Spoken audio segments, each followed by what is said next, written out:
Hello student, welcome back to my YouTube channel. आज से हम अपने चैनल पे स्टार्ट कर रहे हैं हिंदी की पेडागोजी क्वेश्चन की जो वीडियो है उसे हम स्टार्ट कर रहे हैं। ये वही क्वेश्चन हैं जो सीटेट के एग्ज़ाम में पूछे जाते हैं। इन्हीं क्वेश्चन में से, यानी कि इसमें 400 क्वेश्चन होंगे टोटल। इन्हीं क्वेश्चंस में से आपको 30 क्वेश्चन हिंदी पेडागोजी के देखने को मिलेंगे।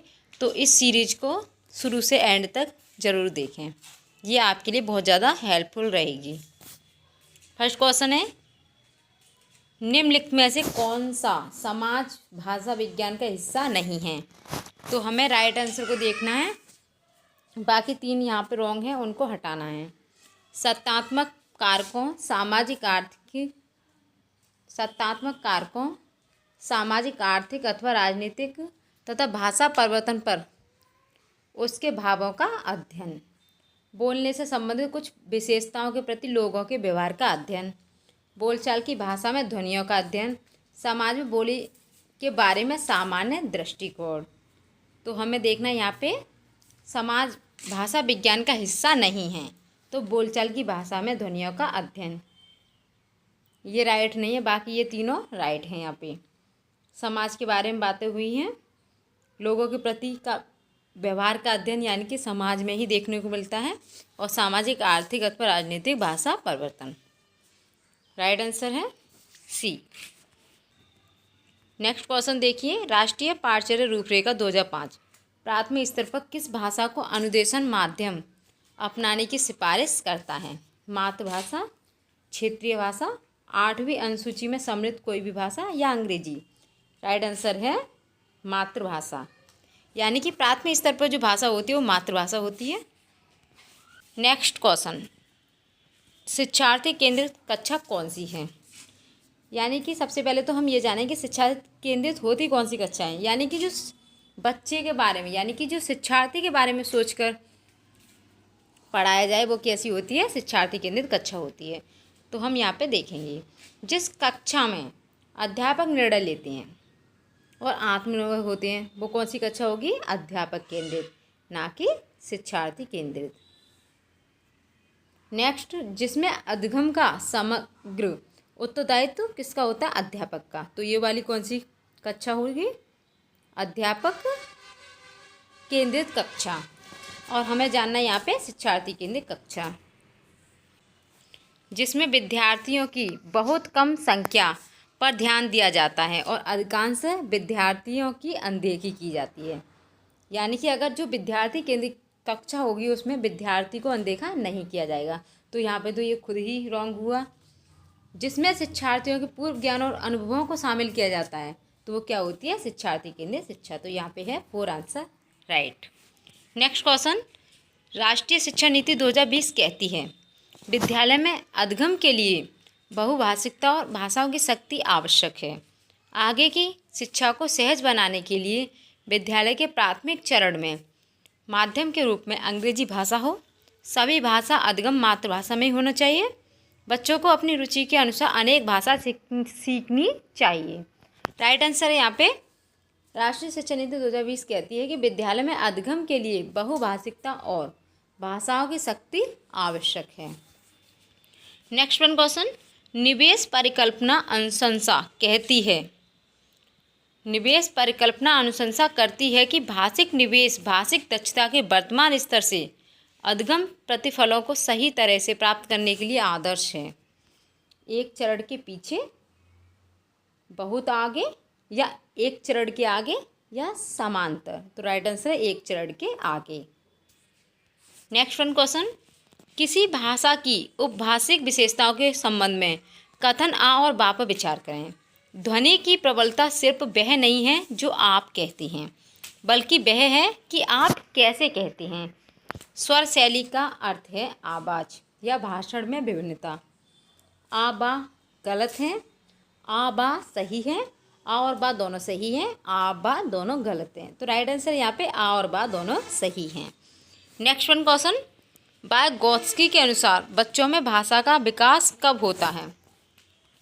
जब वे भौतिक वस्तुओं के साथ बातचीत करते हैं, जब वे दूसरों के साथ बातचीत करते हैं, जब वे स्वयं से बातचीत करते हैं, या जब वे चुप रहते हैं। तो वाइगोत्स्की के अनुसार बच्चों में भाषा विकास होता है जब वे दूसरों से बातचीत करते हैं। राइट आंसर है 1।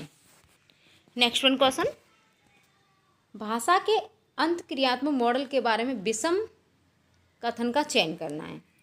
पारंपरिक संबंधों के प्रति समझ बनाने के रूप में भाषा, व्यक्तियों के बीच परस्पर सामाजिक लेन देन करने के साधन के रूप में भाषा, प्रामाणिक संदेश देने और प्राप्त करने के साधन के रूप में भाषा, व्याकरण और शब्दावली के परस्पर संबंध को स्थापित करने के साधन के रूप में भाषा।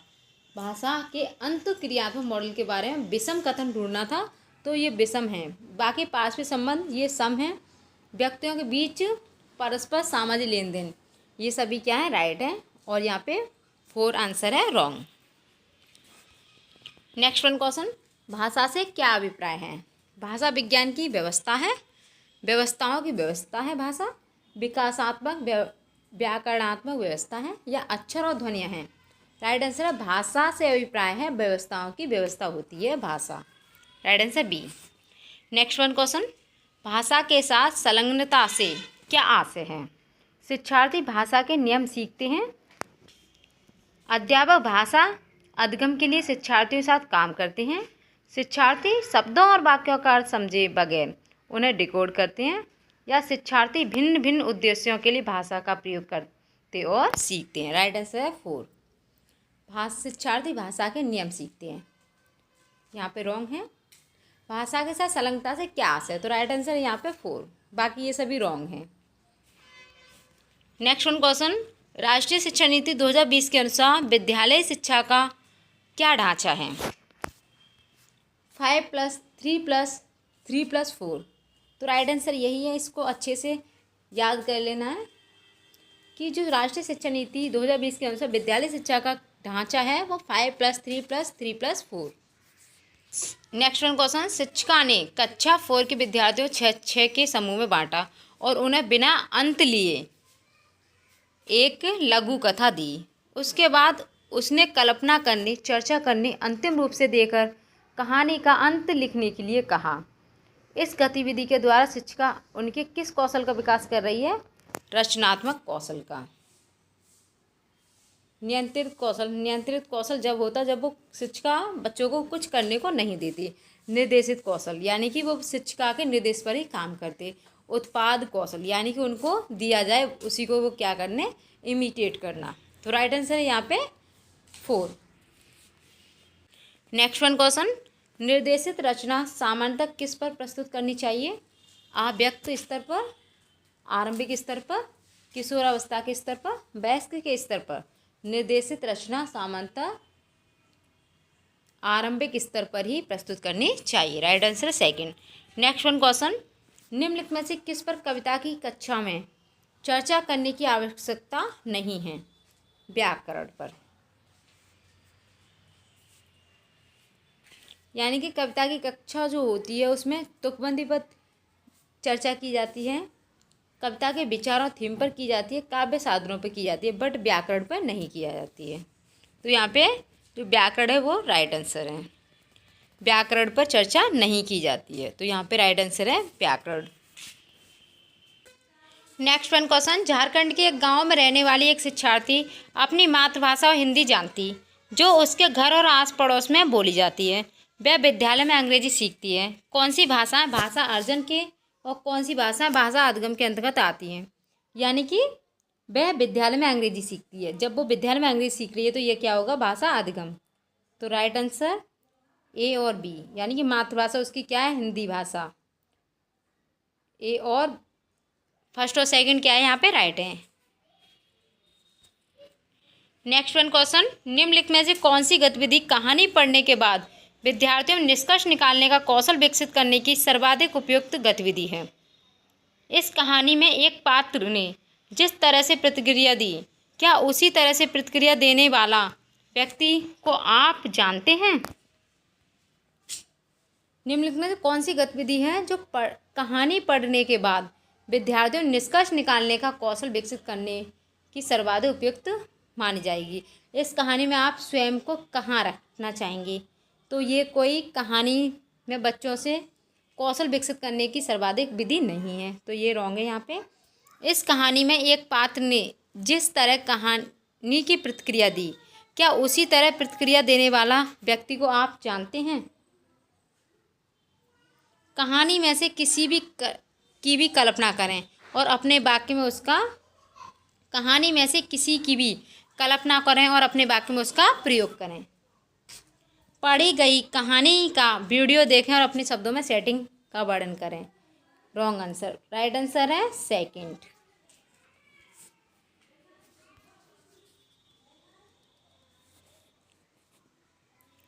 नेक्स्ट वन क्वेश्चन, निम्नलिखित में से कौन सा प्रमाणिक पठन सामग्री के उद्देश्य को प्राप्त करने में मदद करेगा?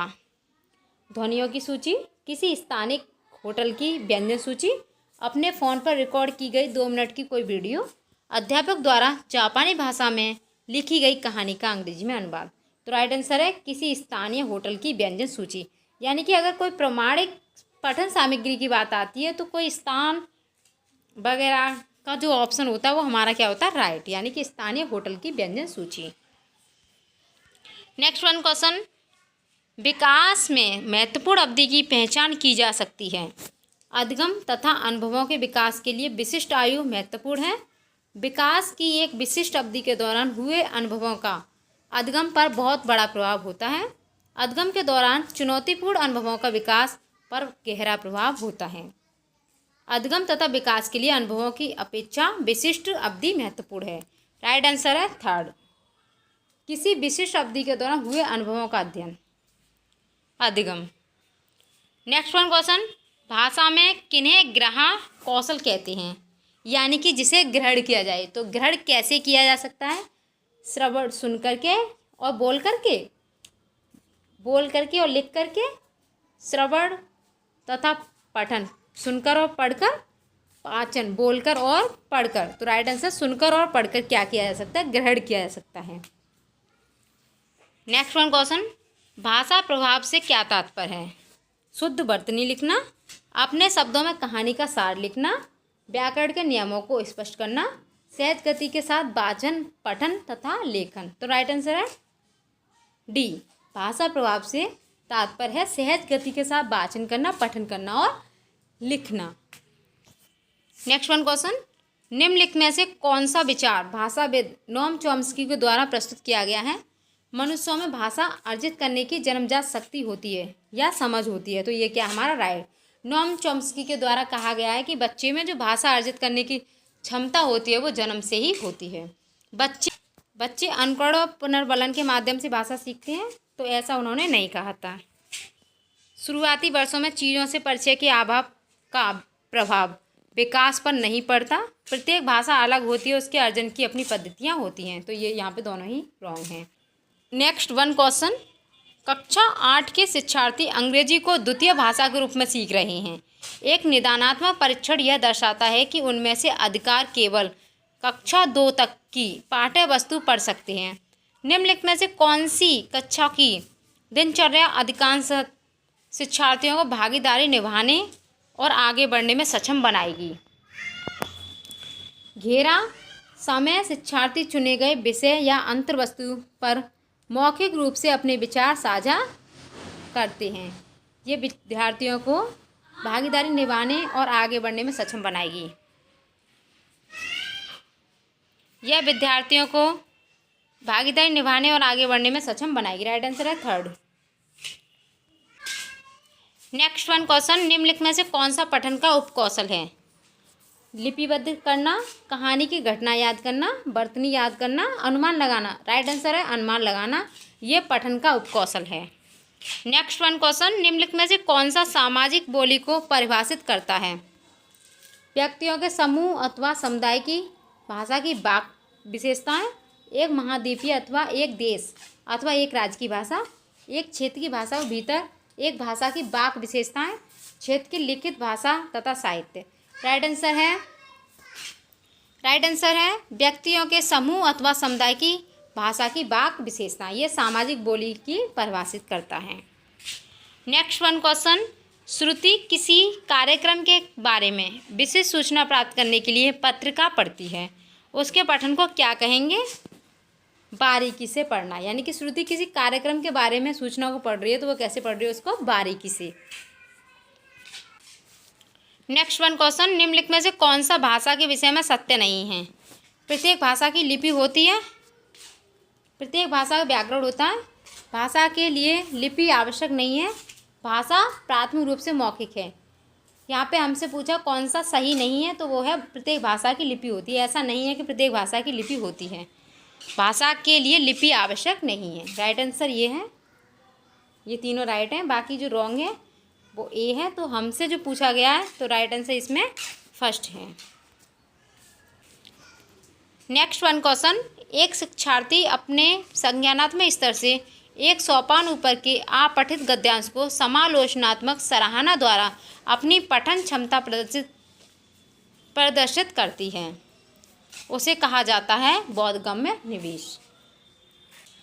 नेक्स्ट वन क्वेश्चन, निम्नलिखित में से कौन सी लेखन की विशेषता नहीं है? मौखिक रिपोर्ट प्रस्तुत करना, ये लेखन की विशेषता नहीं है। बाकी अच्छा संगठन, व्याकरणिक परिशुद्धता, स्पष्ट उद्देश्य, ये लेखन की विशेषता है।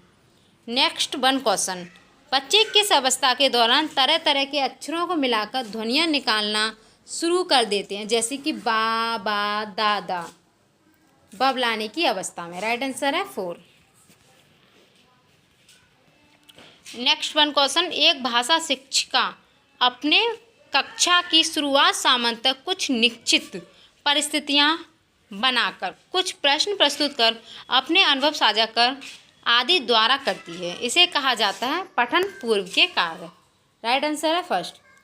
अगर आपको ये वीडियो अच्छी लगी हो तो लाइक शेयर सब्सक्राइब करें। Thanks for watching video.